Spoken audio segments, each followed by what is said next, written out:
This is going to be a crazy segment. How can somebody love you that does something like that? Just ask yourself that. Hey guys, and welcome back to, you know what it is. It's what? Talvin.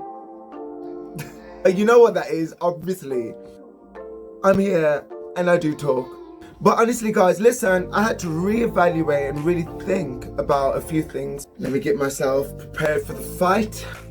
Though I'm not a violent person. This is going to be a crazy segment, I believe, because as I'm talking about celebrities and people and trying to find the latest topic to speak about and what have you, it's dawned on me that there's only so much I can take about talking about other people's problems that I have no solid full-on facts about. I mean, it gets kind of ridiculous to me. I love to bring to you guys things that are spoken about that are interesting, and for some reason you want to be here. And to me that's absolutely fine, and I enjoy it. I love being with you guys. I love showing off, and I love to watching you guys show off and show me how you show off. Do you get what I'm saying? But realistically, there's something that's been dawning on me. In fact, it's been something I wanted to speak about for a little while, to be honest with you. That is domestic violence. No, it's Christmas. Look, I'm wearing the hat, everything. I'm getting ready, guys. I'm totally feeling festive and yay.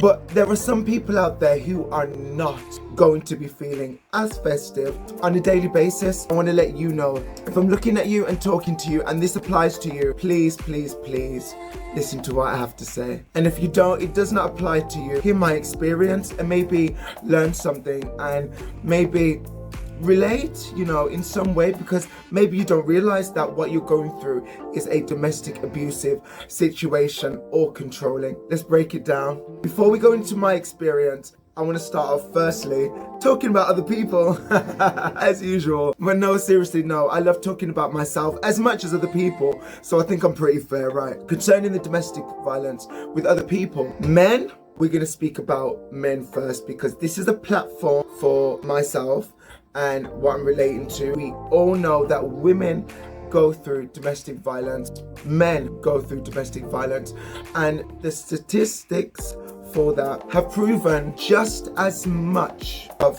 a victim as women are portrayed to be, men can be also. And you don't have to be in a gay relationship, you don't have to be in any situation where you know it's not man and woman. It can be girl on girl, it can be guy on guy, and I'm representing guy on guy, obviously. I live in a world and I do know people that just might be heterosexual.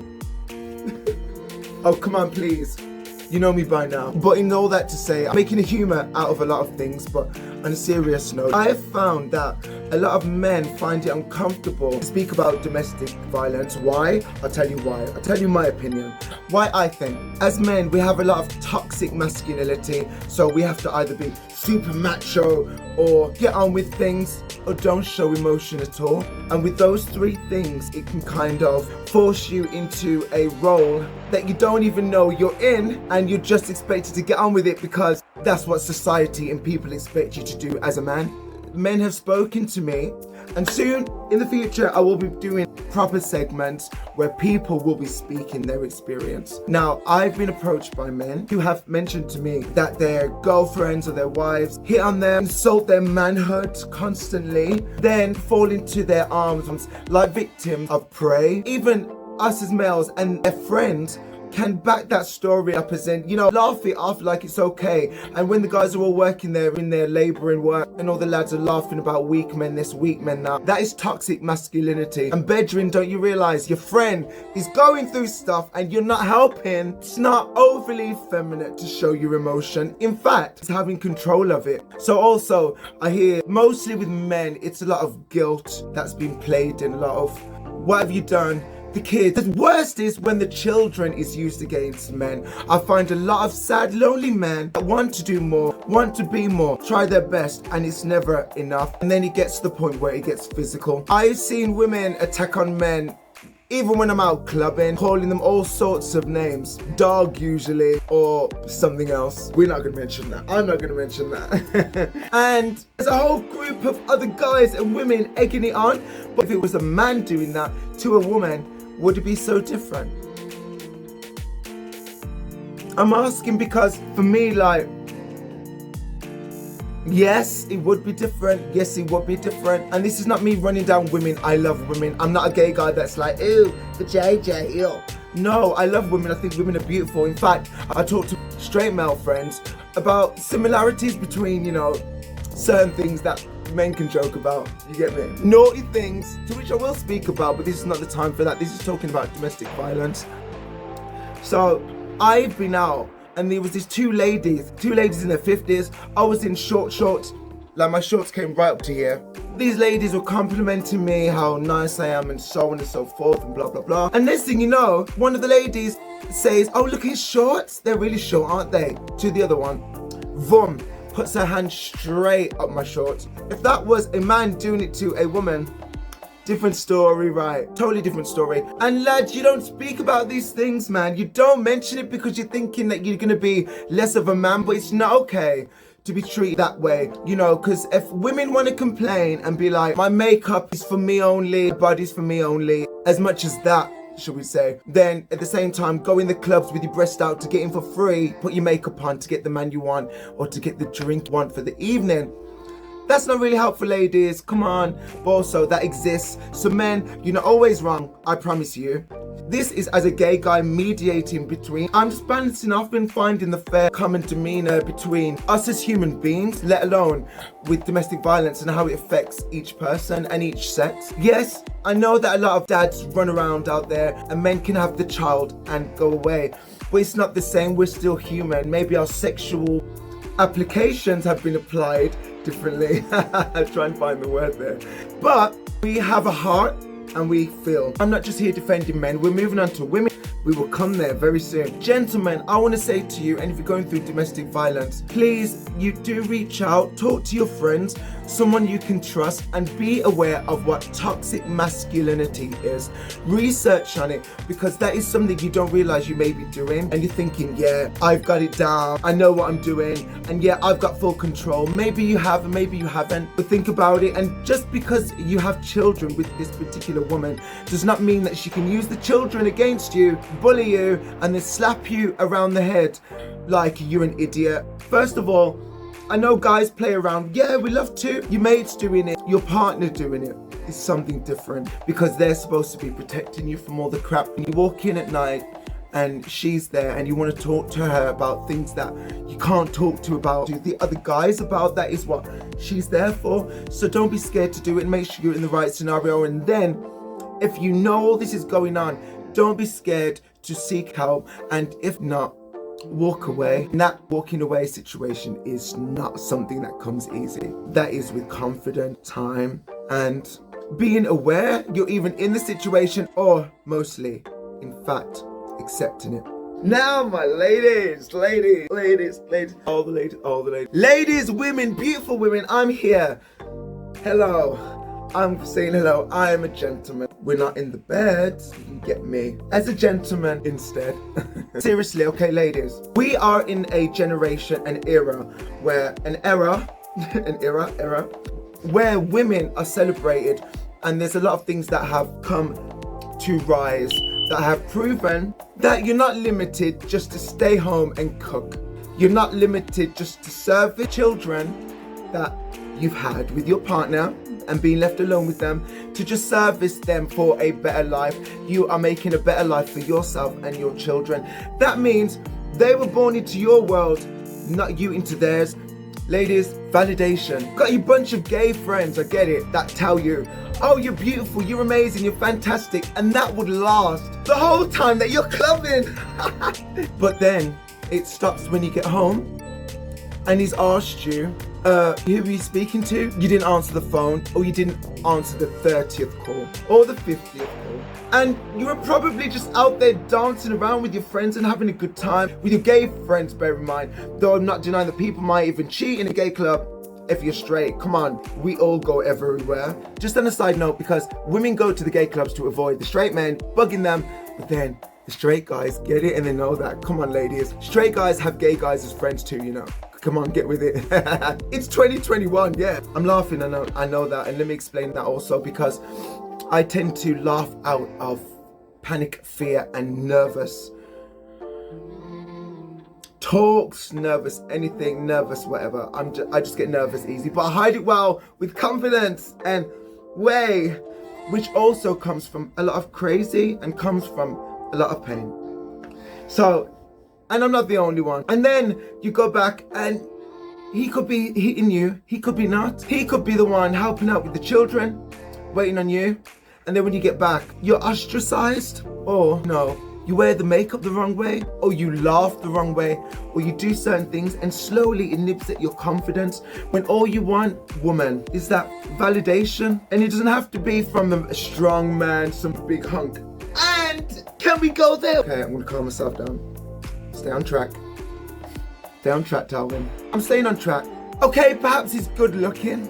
Perhaps he is. Perhaps, maybe I've found in most cases that the gentlemen that these ladies seem to be picking, they're just super confident, and it's like that's what this girl needs and feels and wants to be around. And I understand that.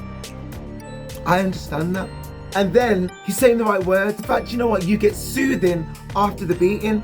You get insulted, but it's little minute things that bring your confidence down slowly. So you get used to that pattern. And then if you're a positive person, which usually you are, male or female, if you are the victim of the aggressor, you're usually a people pleaser or a nice person, and you just want to make the best of. And in fact, they've probably given you so much excuses, lifted you off the ground and spun you around and made you feel happy too many times for you to realize that maybe it's fewer times that you're getting beaten, but it's on a regular basis. You don't have to pick that toxic male. You don't have to have someone to scream from the rooftops. Ladies, I'm telling you, find the gay guy that's going to stick by you and say to you, come on, let's get your nails done. Or a female friend, let's get your hair done. The reason as a gay guy I do those things is to give confidence out to male and female, by the way. We're talking about females at the moment, men. We'll get there. We'll get there, and only if you can have me. I'm joking.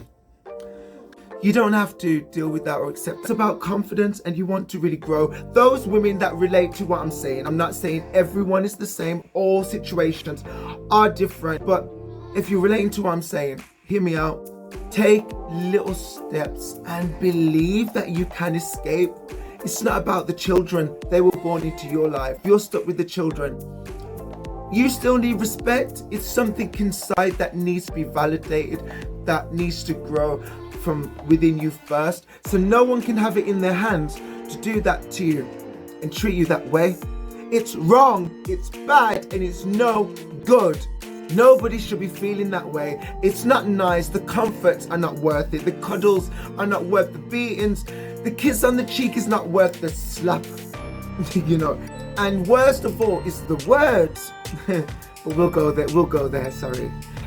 Ladies, I understand. Okay, so let's move on to my experience. And before I say this, definitely before I say this, I want you to know that I'm not calling out any names. I'm not putting down anybody that I've experienced, except if they're really, really, really, really bad, which there's been a few, but I can move those mountains, believe it or not, just a little bit. Just a little bit, enough for me to get through. My experience. So I've forgiven these people, I promise you, but I'm going to give you the scenario, the experience. I won't give you ages, because those that will know me will guess the timings, guess this, guess that, and the other. Those who know me know who I'm talking about, or people I have spoken about, because with domestic abuse and those controlling toxic relationships, you can fall into them in different shades, different forms, and you don't always realize the tactic, because everybody's unusual and different and will approach things differently, even yourself if pushed. Anyway, I fell in love with somebody. They were brilliant. Oh my gosh. You know what, first time meeting him, I wasn't all that into him, to be honest. I was like, who is this person? But it was the confidence, and I'm insecure. Let's start with, I'm insecure. I don't think any of this is great, but I love what I've got now. I never internally felt I was good enough. And it's not just I'm one of those, he thinks he's a pretty boy that, got a lot of attention and someone just knocked me off my high horse. No, there was never any horse to begin with. From childhood upwards, I had the attacks. And a lot of people go through this. Mine is not unique. family, and you don't realize, why don't they just love me? Why don't they just love me? Love, love, love. To the point where you make yourself stupid, and regardless of how brilliant you are, you give in to them, and that's not always a great scenario. So anyway, all that to say, I didn't like him at first. The love kind of grew, and I really fell in love for the first time. Really fell in love. I loved his hands, the way he spoke. He was confident in conversation, and so was I. But the thing is, when I was speaking my truth, he understood it. He understood it. He wanted to hold it in his hands, in his arms, and exalt me in the best way possible. I felt flipping brilliant. I felt fantastic. And then on top of it, his family would aid that. And there was mental health involved and excuses. And I have to say excuses because violence can be an excuse of mental health. A lot of times these days, I've experienced it again. I'm telling you, he was brilliant. It was fine. And then I started to hang on to every single word that he had. I believed in every story he told me. I believed in every dream. In fact, it was ours. You know, I couldn't see an ending. Then the boys are staring at you too much. You must like it. No, I don't. I like you. Then the fake profiles trying to catch me out and stuff. That control doesn't work well with a person like me. I will run for the hills, which I did. We'd break up. I'd speak to someone else. I'd go back. I'd be honest. More control because I'm so honest and trusting, and I just want to get on with it. I'll give all the right facts just to shut you up. Let's move forward. Anyway, Bedrin, when I tell you when I gave everything, that was the mistake. Because I gave too much, and I've done it again since. But anyway, all that to say, it got mental first. It ended up to the point where I cut off my friends because I thought my friends are not going to constantly tell me that I'm in a domestic relationship and that my partner's controlling, because at the end of the day, you're not hugging me at night. He loves me. He validates me. That's the key, isn't it? He validates me. And all this stuff, we have a good time, and it wasn't all bad. It was brilliant. The family liked me, but only liked me as much as I was aiding the son, the brother. Yeah, it kind of got sad, but I know that person loved me. They confirmed it so many times. The way he held me, he loved me. The way he touched me, he loved me. The way I touched him, I loved him. The way we loved each other. And then he just showed a different side that was miserable. I couldn't go out, I couldn't do certain things. Partially my choice, but I still got on with it. But then he'd fully support me when he realized what he was doing. That I didn't understand. I just took it as a glitch, like we can get over this, we can get over this. And I changed me, I adapt me because I like to do that. I am a people pleaser, that won't change. But whereas my heart was on my sleeve, it's a strong sleeve I'm holding. You just gotta accept it, to be honest. Oh, lo and behold, it come to how I was eating my cereal, how I looked. Certain insecurities that I'd mentioned were being brought back up to control me. And because I didn't want to be controlled, like I said, I run for the hills. All the tools we used that were given in trust at first to use against me. Given that, I understand those signs. I've seen it all happening. And you do. This is where victim mode comes in. I was shamed by playing victim mode. And yeah, there are games you play, tactics you put in to either get yourself out of the situation at the moment. The confusion to the aggressor, the confusion is that you're still with them. Why don't you just go, you're there? Or it's all in your head. Oh, here we go again. I had all of that. And it wasn't me. And I knew that. Went on for a few years, to be honest, until I fought back, and not physically. When we were out meeting people, his friends, bear in mind, even though they didn't say anything, he'd get drunk and start slapping me. They wouldn't say anything. I'd be like, oh, he's drunk, or it's his mental health, it's his mental health. Come on, really, are you serious? And it's those insecurities that led me. I mean, this person loves me, validates me. I go home with this person. We smile, we eat together. They look into my eyes and tell me that they love me. How can somebody love you that does something like that? Just ask yourself that. And I'm not here to make no click, likes, anything particular like that. I'm here to help you. Now, my experience, I used to walk behind this person like with no confidence, because I just thought that if I silenced what I thought, and if I give him the platform, he will be happy and satisfied. But I'll tell you, they will never be satisfied, because they're that insecure, that bad. They need someone, another human being to live through. And you don't realize it. You might think that they're the bee's knees, the walk of this planet, but I promise you, you're better because you're putting up with all this. Anyway, what I will not take responsibility for is the violation of my trust. Me as a person, knowing that I've disclosed to you certain vulnerable things, in fact, most of them, and you've used that against me. We all have heated arguments, we all have moments, don't get me wrong, but the main thing for me is, if I love somebody, I wouldn't want to attack on their soul. I wouldn't want to make them think that I'm anything that's painful. In fact, if you love someone, you want to show the world or show them at those passionate love moments, or most times, or any time at all, please, is that you are there to protect them. You are a union as one, and you're there to protect that person. And then you, from the rest of the badness that obviously exists in this pretty lovely little world, which is why I create my own. I'm gonna help you get out of someone else's crazy, hopefully. So eventually, it got bitter. I would try and break free. I'd do extreme things to escape, including falling into someone else's arms. Though I don't condone cheating, I get it and understand. But I was honest, the person trashed my home, tapped on me, knocked me down for long enough. I couldn't go anywhere. And then eventually, I fell into somebody's arms. It happened. And I was honest. And because of that, it tied me down even more. I felt guilt where I should have been feeling it and where I should not have been feeling it. It's just toxic all round, right? Eventually, I left, came back, and eventually, he left me. Believe you me, honey, I've had the begging back, please. Come on, I've had the begging back. It was just, oh, I've changed now, and oh, please, no. And you know what's heartbreaking is that, given it that time before, that would have been the scenario, and it's sad that I still hold that because I have experience to gain sense, but we'll go further into that as I go and start talking about what's going on with all of us. I don't want to make this a selfish platform, as I said. It's going to be a place where we can speak. And I said Talvin talks, and maybe Talvin talks to you, but you can talk to Talvin. And this is why I want you to like, comment, and subscribe.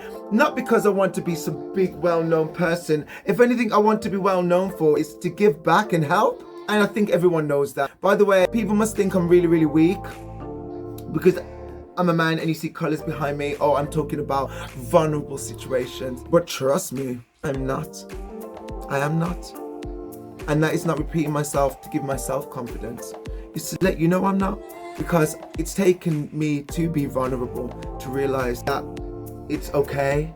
Emotions and things have to be placed in the right format.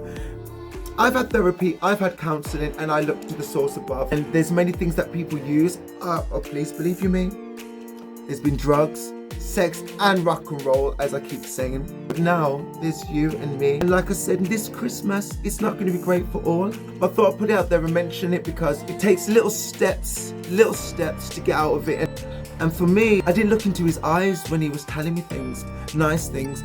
The cuddles in bed, I tried not to lay in his arms or him in mine when I felt emotional. I really had to try and pull those tiny little strings. And you know you can feel it and want to do it, but like as I said, for women, there's the fear of children and abandonment. I understand that, and that's not stereotyping, that's generalizing from experience if you relate. And for men, possession and wanting to own something and feeling like you've lost your manhood when you get treated a certain way.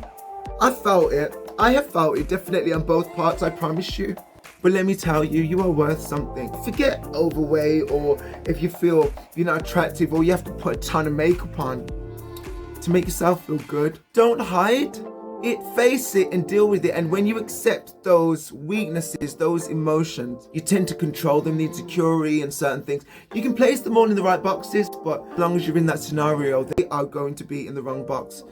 I'm with you, I mean that, I'm with you, and I'm going to be sharing my experiences because it seems to me I don't really want to be talking about anyone else over there when I haven't dealt with here first and here, and we're going to move forward together, guys. So Merry Christmas is coming up. I'm excited about Christmas. Christmas may be a little bit morbid for me. I'm going to be on social media mostly. There's been a lot of letdowns. Oh my gosh, what's going on, people? Are you guys really forgetting the Christmas spirit? Really? I'm just going to have to kind of just see what I can wing out. I'm not playing Monopoly with a whole bunch of people on here. And my best game I can play. Can't play Blackjack, I keep forgetting. I can play Snap. That's the closest thing I get to a game. Talvin talks and Talvin loves you. And I needed to do this segment because I can't keep coming on here talking about other people's business when I need to talk about my own and what's really going on. Christmas is here, brilliant season, but we gotta talk about the real. Let you know what's going on. Hate me or love me, what I have is genuine. So I will be back with you because not everyone is enjoying their Christmas or looking forward to their Christmas. So let's be real about that. Maybe you can enjoy a second of it, and hey, I'm here to enjoy it with you. Love you guys, and Talvin Talks, talk to me. Like, comment, and subscribe. Also, coming up on this channel, new things with you guys. We're going to talk about domestic violence, dating, talk about sexual abuse, about racism, Christmas, non-Christmas, fun, non-fun, everything that I think we need to talk about, that people are approaching me about, that we need to talk about. Let's talk about it. I love you. And stay true to you. Be the best of you. This is not a hypocrite. This is just me feeling good today. I love you guys, and thank you for coming on to Talvin Talks. Just take that little moment for yourself. Love you.